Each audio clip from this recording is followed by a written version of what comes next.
Hello दोस्तों, कैसे हैं आप सब। आई होप आप सब बहुत अच्छे होंगे। आज हम फिजिक्स के एक बहुत ही महत्वपूर्ण टॉपिक बिंदु आवेश के कारण वैद्युत विभव के बारे में चर्चा करेंगे। तो यहाँ पर बिंदु आवेश के कारण वैद्युत विभव को समझने के लिए हम क्या मानते हैं, माना एक बिंदु ओ लेते हैं, कहीं पर एक बिंदु ओ लेते हैं, बिंदु ओ से r मीटर की दूरी पर एक बिंदु ए लेते हैं, ओ से r मीटर की दूरी पर एक बिंदु ए लेते हैं, जिस पर हमें वैद्युत विभव ज्ञात करना है। अब इसी OA की सीध में हम अनंत पर एक बिंदु B ले लेते हैं, जिसकी दूरी O से x मीटर है। अब अगर हमें वैद्युत विभव ज्ञात करनी है तो अब अनंत पर हम यहाँ पर बिंदु O पर कोई आवेश Q लेते हैं तथा अनंत पर एक धन परीक्षण आवेश Q नॉट लेते हैं। अब इस धन परीक्षण आवेश Q नॉट को अनंत से r दूरी पर स्थित बिंदु A तक लाने में जो कार्य करना पड़ेगा वही इसका विभव कहलाएगा। तो इसके लिए हम क्या करते हैं, बिंदु B से कुछ अल्प दूरी पर हम एक बिंदु C ले लेते हैं। अगर O से B की दूरी x मीटर है तो B से C की दूरी कितनी हो जाएगी, अल्प दूरी है तो dx। अगर हम B से C तक इस धन परीक्षण आवेश को B से C तक लाने में किया गया कार्य निकाल लें, फिर उसका हम संपूर्ण समाकलन कर देंगे तो हमारा बिंदु आवेश के कारण क्या आ जाएगा, वैद्युत विभव। अब देखिए, जब दो आवेश किसी दूरी पर रखे होते हैं तो उस पर एक बल कार्य करता है, और वह बल कौन सा बल होता है, कूलाम बल होता है। तो हम पहले ज्ञात करेंगे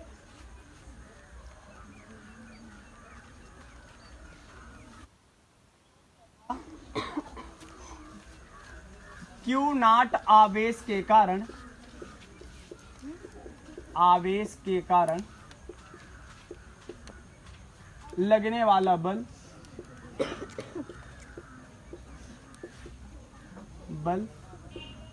किस नियम से, कूलाम के नियम से, कूलाम के नियम से। और कूलाम का नियम होता है F बराबर 1/4 पाई एप्सिलॉन नॉट, और परावैद्युतांक K है तो K लिख देंगे, और दोनों आवेशों का गुणनफल, तो दोनों आवेश कितने हैं, Q इंटू Q नॉट अपान बीच की दूरी कितना है, x है तो हो जाएगा x स्क्वायर। इसको मान लेंगे इक्वेशन नंबर 1।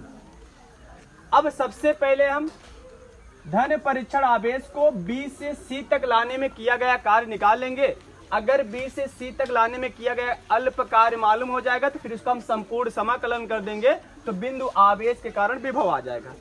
तो हम पहले ज्ञात करेंगे क्या, धन परीक्षण आवेश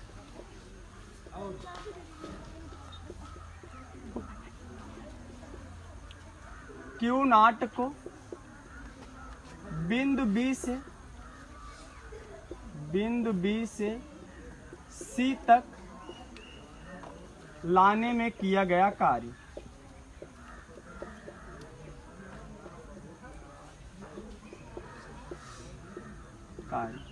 अब देखिए, जब हम अल्प दूरी तक ला रहे हैं तो कार्य भी क्या होगा, अल्प होगा। तो कार्य बराबर क्या होता है, बल गुणे बल की दिशा में विस्थापन। तो dw इक्वल टू बल क्या है, अब देखो दोनों में कौन सा बल लगेगा, प्रतिकर्षण बल, जिसकी दिशा इस साइड होगी, क्योंकि दोनों क्या करेंगे, एक दूसरे को प्रतिकर्षित करेंगे। तो F इंटू, अब बल इस दिशा में लग रहा है, बल इस दिशा में लग रहा है, और विस्थापन किधर हो रहा है, B से C की ओर, विपरीत दिशा में। तो विस्थापन क्या हो जाएगा, माइनस dx। अब F का मान रख देंगे समीकरण 1 से F का मान रखने पर अब कितना हो जाएगा, dw इक्वल टू F की वैल्यू कितनी है, 1/4 पाई epsilon not Q into Q not upon x square into minus D x है, माइनस पहले कर देंगे, क्या हो जाएगा dx। अब हम क्या निकालते हैं, अब इस क्यू नॉट आवेश को बिंदु ए तक माने आर दूरी, अनंत से आर दूरी तक लाने में किया गया कार्य। अब क्या निकालेंगे, क्यू नॉट आवेश को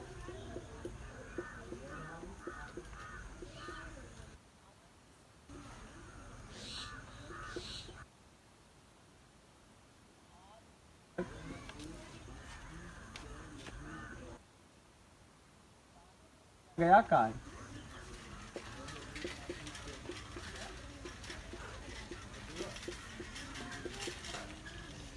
यही टोटल कार्य होगा, तो इसका संपूर्ण समाकलन कर देंगे तो हो जाएगा कितना, समाकलन डी डब्ल्यू इक्वल्स, अब कांस्टेंट कितना है, minus Q into Q naught upon 4 pi epsilon not, समाकलन कहां से कहां तक, अनंत से माने इन्फिनिटी से किस दूरी तक, आर दूरी तक। लिमिट्स हो जाएगा, जहां से ला रहे हो मतलब अनंत से कहां तक ला रहे हो, आर दूरी तक, तो अर्थात इन्फिनिटी से क्या हो जाएगा, आर तक। और कितना हो जाएगा, 1/x² dx, 1/x² dx। अब x² को ऊपर लेकर जाओ, घात का चिन्ह क्या हो जाएगा, बदल जाएगा, तो हो जाएगा समाकलन D W equals minus Q into Q naught upon 4 pi epsilon not, ये हो जाएगा इन्फिनिटी से आर तक, x की घाते -2 dx। ठीक, अगर x की पावर n होता है, x की पावर n का समाकलन होता है, क्योंकि x की पावर n dx इक्वल्स होता है x की पावर n+1 अपान n+1, जो घात होती है उसमें एक जोड़ देते हैं और उसी घात से क्या करते हैं, डिवाइड कर देते हैं। x की पावर n dx का क्या होता है, समाकलन होता है, तो यहाँ पर dw, और हमें पता है समाकलन dx का समाकलन क्या होता है, तो dw का समाकलन क्या हो जाएगा, w equals minus Q into Q naught upon 4 pi epsilon not. अब इसका समाकलन क्या हो जाएगा, x+2+1 अपान -2+1, लिमिट कहां से कहां तक, इन्फिनिटी से आर तक। अब रख दीजिए, कितना हो जाएगा, w equals minus Q upon Q not 4 pi epsilon naught के बढ़ा दीजिए, परावैद्युतांक भी है, तो क्या हो जाएगा यहाँ पर,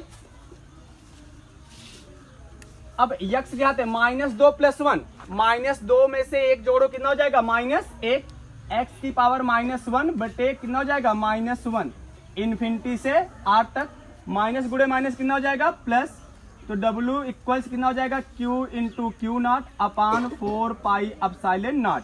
अब यहाँ देखिए x की पावर -1 है, नीचे आएगा x घाते क्या हो जाएगा, +1, 1 अपान x इन्फिनिटी से r तक। अब कितना हो जाएगा, w equals q into Q naught upon 4 pi epsilon naught, upper limit minus lower limit. Limit कैसे रखा जाता है, जहां चर होता है एक बार upper limit minus lower limit की वैल्यू रखो, तो हो जाएगा 1 अपान, क्या रखोगे, अपर लिमिट क्या है, r, तो 1 अपान r माइनस 1 अपान लोअर लिमिट क्या है, इनफाइनाइट। तो चूंकि 1/इन्फिनिटी किसी संख्या को इन्फिनिटी से डिवाइड करते हैं, उसकी वैल्यू कितनी आती है, 0 आती है, तो 1 अपान इन्फिनिटी कितना हो जाएगा, 0, तो 1 अपान r में से 0 घटाएंगे, कितना हो जाएगा, 1 अपान r, तो w इक्वल्स हो जाएगा 1 अपान 4 पाई एप्सिलॉन नॉट के Q1 Q2 sorry Q into Q not into 1 upon r, क्या हो जाएगा, अपान r। अब हमें निकालना क्या है, विभव, तो विभव भी इक्वल टू क्या होता है, W अपान क्यू नॉट, या इसको हम लिख सकते हैं W into 1 upon Q naught. अब W की वैल्यू रख दो भैया, तो कितना हो जाएगा, V इक्वल्स W की वैल्यू कितना है, 1 अपान 4 के into Q naught upon r into 1 upon Q naught से क्यू नॉट क्या हो जाएगा, कैंसिल, तो v equal to 1 upon 4 pi epsilon naught के q अपान r। यही वैद्युत विभव के लिए क्या हो जाएगा, किसी बिंदु आवेश के कारण वैद्युत विभव का व्यंजक हो जाएगा। और विभव का मात्रक कितना होता है, वोल्ट होता है। अगर निर्वात के लिए निकालेंगे तो k इक्वल्स कितना हो जाएगा 1, तो वहां से हो जाएगा v इक्वल टू 1/4πε0 और q अपॉन r। कहने का मतलब हम कह सकते हैं किसी बिंदु आवेश के कारण जो विभव होता है वह 1/4πε0 इंटू आवेश बटे दूरी के क्या होता है, बराबर होता है। उतार लीजिए।